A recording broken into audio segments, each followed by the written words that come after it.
When I inquired why Eric created a family card for his in-laws, he responded with a chuckle, "They're my family, so of course they deserve one. Do you have an issue with that?" He followed up by saying, "If you knew the importance of those who support you when you're alone, you wouldn't question it. Were you surprised by my assertive tone?"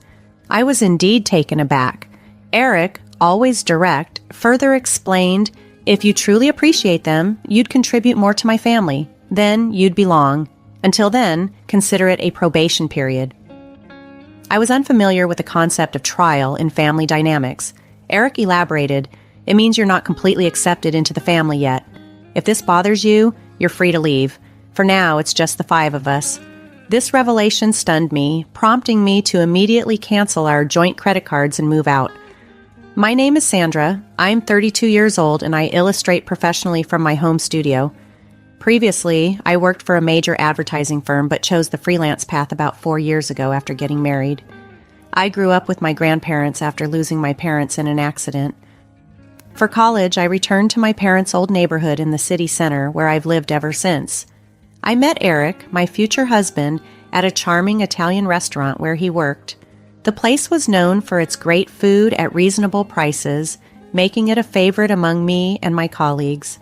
Eric, with his charismatic presence, quickly caught my attention. He had a unique, captivating aura. Even the manager humorously noted that people frequented just to see him. It was hard not to become a fan. Our connection deepened swiftly, and soon everyone regarded us as a couple. Before I knew it, we were married.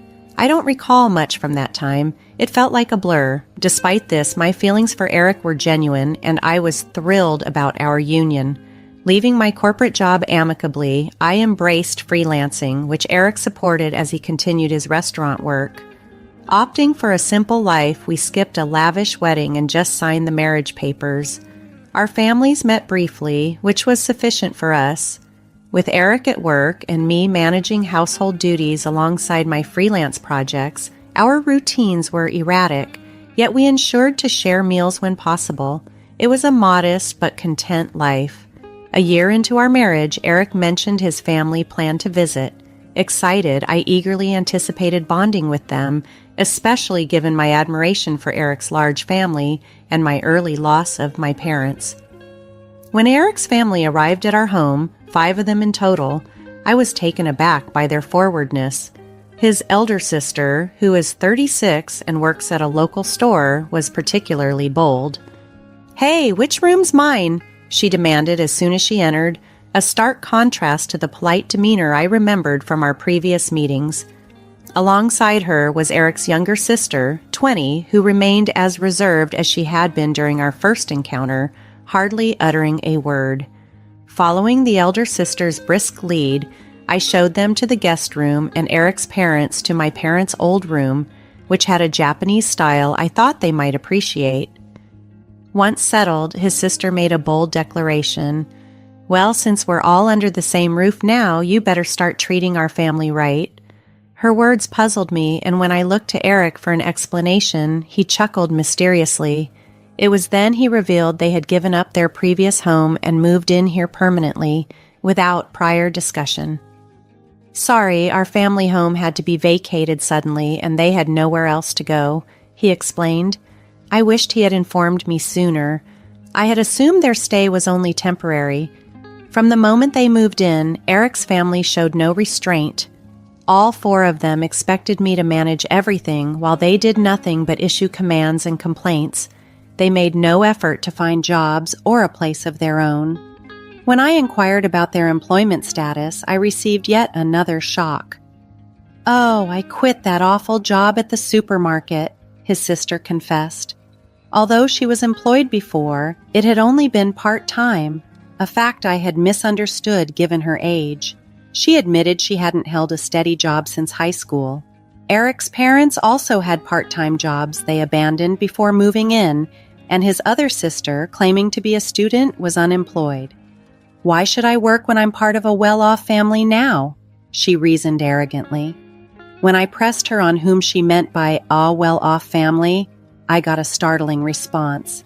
"You, obviously.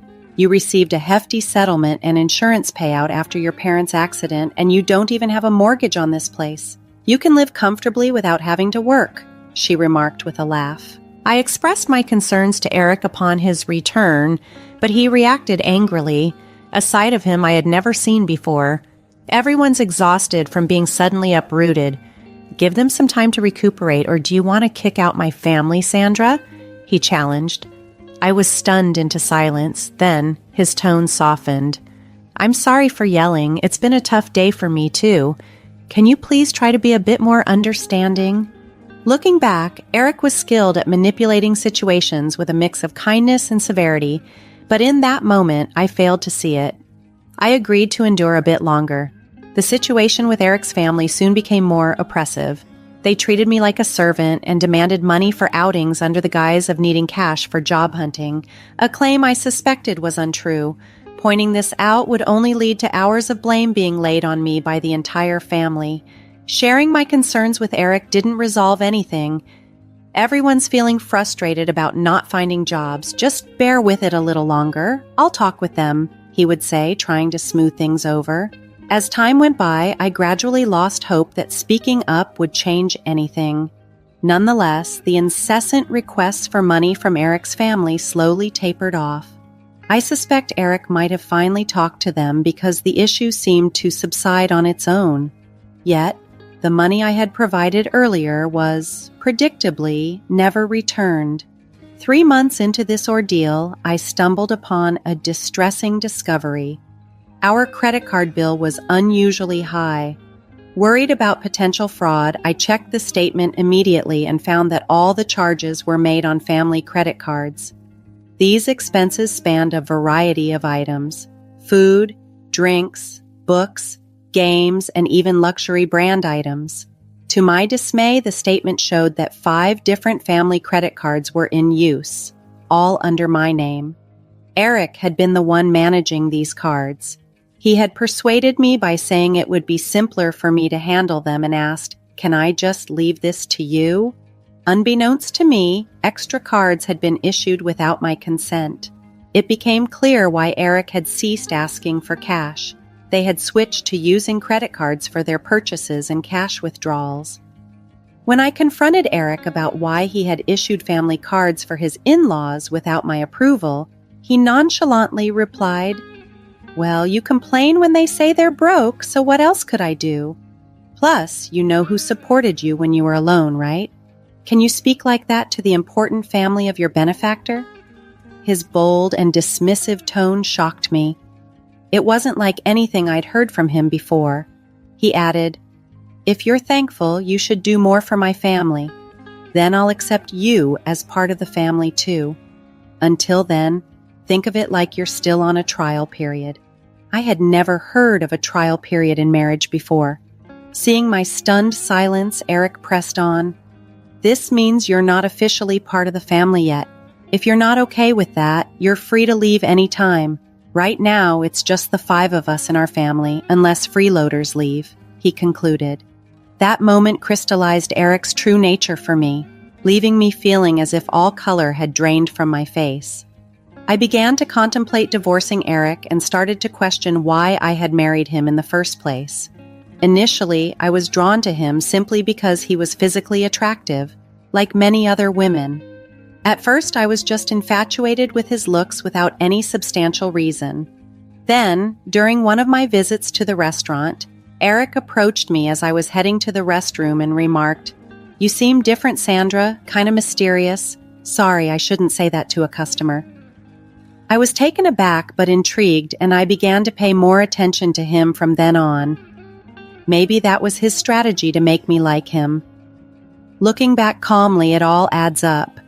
I remember once a colleague jokingly said I was a wealthy lady living alone in a condo, and soon after that, Eric started showing more interest in me, possibly because he was intrigued by my wealth and living situation. Honestly, Eric wasn't exactly my type.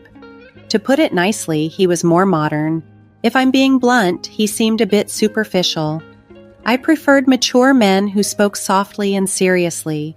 Yet somehow I ended up falling for Eric, a typical handsome guy who could easily charm a woman. especially someone like me who was new to the working world and not accustomed to such attention.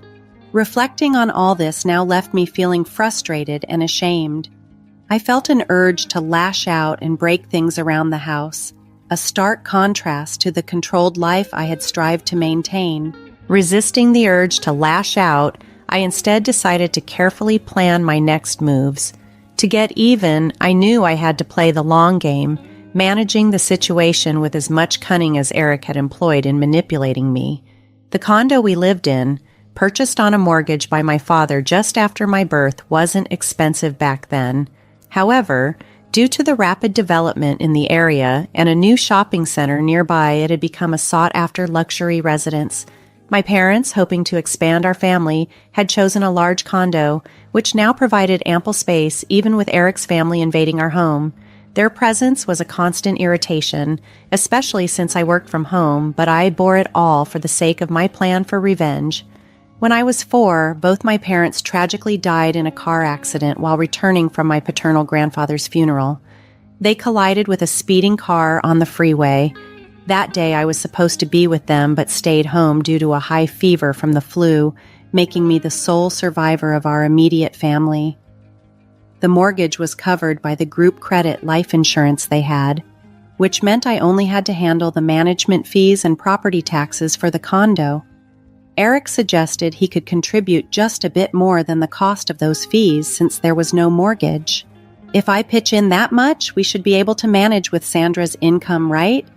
We'll each use our earnings for personal expenses. Sounds fair, doesn't it? He had proposed. I agreed, thinking it might ease some of my financial burden. At that time, I was still somewhat blinded by my feelings for Eric and went along with his suggestion. It seemed Eric perceived himself as the head of the household, somewhat providing for me, while in reality, I was the one covering most of our living expenses, including utilities, groceries, and any social outings. Now, with 5 extra dependents in the house, managing my income alone was becoming unsustainable. Yet I feigned ignorance and bore the increasing strain, biding my time and watching as Eric's family indulged in shopping sprees at my expense, reminding myself that I would have the last laugh. 6 months into plotting my departure, I reached my breaking point and decided it was time to act.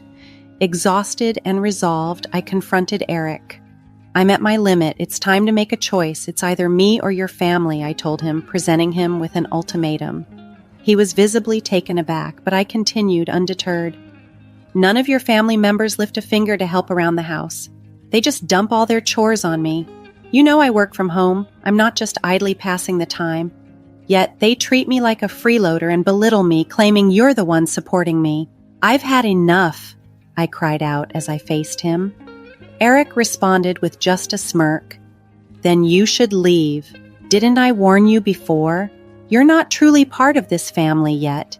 Giving up now means you haven't earned your place in it, he retorted. Shocked by his coldness, I stared at him in disbelief. What's surprising?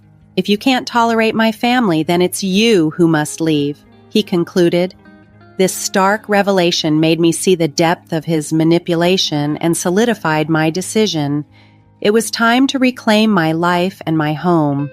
As I realized the extent of Eric's scheme, a chilling clarity settled over me.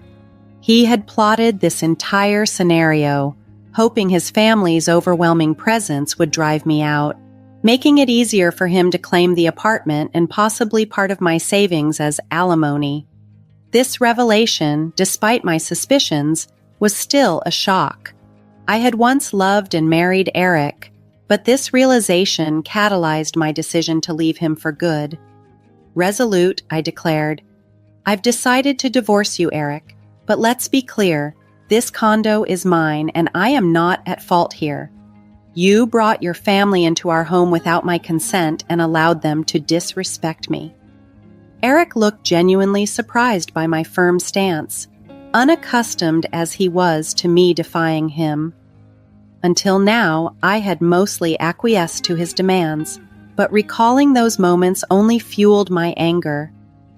I can't tolerate another moment with you and your family, so I'm leaving now, but be ready to leave as well, I told him assertively. Eric, flustered, retorted, "This is ridiculous. This is our home. We're not going anywhere. Ever heard of tenant rights? You can't just evict us from our own home." Ignoring his protests, I left the apartment and sought refuge at my grandparents' house. I shared everything with them and asked for shelter until the situation was resolved. They were appalled by what I had endured and scolded me for not coming to them sooner. With tears and concern, they embraced me. "I'm sorry, Grandma and Grandpa. I know I worried you, but I'll be all right now," I reassured them, forcing a smile through my tears. The day after I left, Eric contacted me, perplexed. "What's all this about? What mail are you talking about?" he asked, referring to the certified letter from my lawyer. I was impressed by the swift action of my legal team. "I'm not paying any alimony and I'm not leaving the condo," Eric insisted, oblivious to his lack of legal standing. "The condo was jointly owned since we were married. If that's your stance, then compensate me for half its value to buy out my share," he demanded, making an absurd claim. "Please communicate through my lawyer from now on," I stated firmly, ending the call. I expected he might try to reach me again, but I had no desire to continue the conversation. True to my expectations, Eric called again the next morning, repeating his previous questions with no new tact. "What mail are you referring to? The cards aren't working." "What did you do?" he pressed. "What I did was cancel it. That card belonged to me and you were merely an authorized user," I explained. Before leaving, I had transferred all the accounts linked to that card to another one and terminated the original. Naturally, the family cards would cease to function once mine was canceled. "You covered the management fees and property taxes for the first 5 months only. It's not substantial, but I can deduct that from the alimony if you prefer," I mocked him, turning his logic against him. This confrontation marked the beginning of a new chapter for me, one where I would no longer be manipulated or burdened by Eric and his scheming family. I was determined to reclaim my life and my home. The muted shouting coming from Eric over the phone was no surprise. He had managed to pay the agreed amount only for the first 5 months, after which he started making various excuses related to work and other personal issues, always finding reasons to delay the payments before stopping them altogether. If he had forgotten about these commitments and assumed they were still being handled, it was quite an oversight. But frankly, his lapses no longer mattered to me, as I was determined to cut ties completely. "That's the situation, so please reimburse your share of the living expenses I've been covering," I firmly stated. I had kept meticulous records of our household expenditures, which I planned to use as evidence to fairly divide our assets. "It's marital property," he argued. "Yes, understood. Let's divide it accordingly," I agreed. He ended the call with a reminder, which seemed more like a prompt not to forget about his supposed entitlements. A few days later, he called again, repeating his earlier questions. It seemed they were not only short on memory, but also limited in vocabulary. "What do you mean by the division of shared property? Why is it 0? You must be swimming in cash from your parents' insurance and alimony," he accused. "Ah, so that was what they assumed." I patiently explained that my pre-marriage savings were not part of the marital property, and since we hadn't accumulated any savings during our marriage, the balance was naturally 0. "Don't accuse me of deceit. If you doubt my honesty, you might want to seek legal advice. Henceforth, kindly communicate through my attorney. I won't engage in direct communication with you any longer," I declared, then ended the call and blocked his number. 1 month after my departure, Eric and his family finally vacated the apartment. Their departure wasn't due to a change of heart, but rather because they could no longer sustain their lavish lifestyle without access to my funds.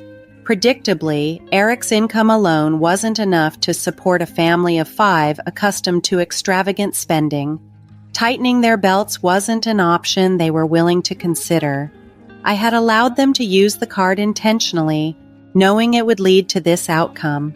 As financial pressures mounted, his family began badgering Eric for shopping funds, and when he refused, they resorted to pilfering from his wallet.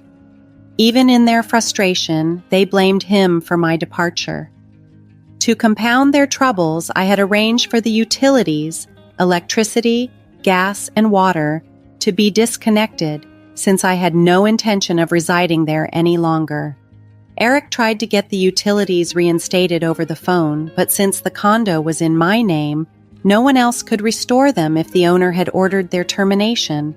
During the scorching summer and early autumn, his family struggled to endure the sweltering heat and eventually vacated the condo. Their destination was neither my concern nor interest.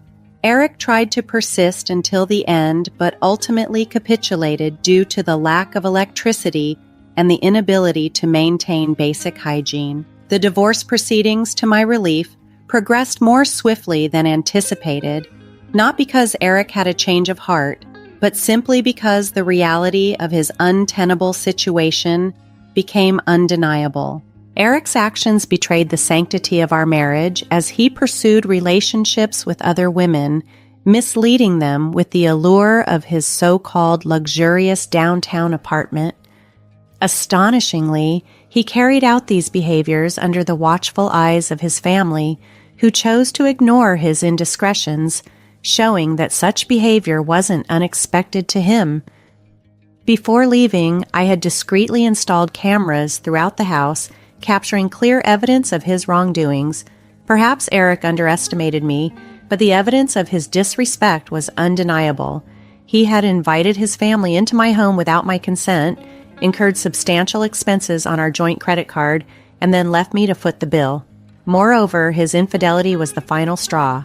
I sought significant compensation and alimony for these transgressions. When Eric was confronted with the financial consequences of his actions, he visibly paled and pleaded for reconciliation. However, I had no intentions of going back. Knowing he couldn't cover the costs, I pressured him to borrow as much as possible from his company and seized whatever assets I could. When I threatened legal action for the fraudulent use of our family car, he reluctantly agreed to my terms. I can only hope he earnestly attempts to settle his debts. The divorce has since been finalized, and I am now staying at my grandparents' home. I'm still undecided about what to do with the apartment. While it holds sentimental value as an inheritance from my late parents, the recent events have tainted my memories of the place. Selling it might be an option I consider. Professionally, my career as an illustrator is thriving. For now, I am content working from my grandparents' home, depending on their support a bit longer as I prepare for the next chapter in my life. As I move forward, I am resolved to be more discerning in choosing a partner, valuing traits beyond mere attractiveness. I hope to find a life partner with whom I can share my journey, someone who respects and values the same principles I do.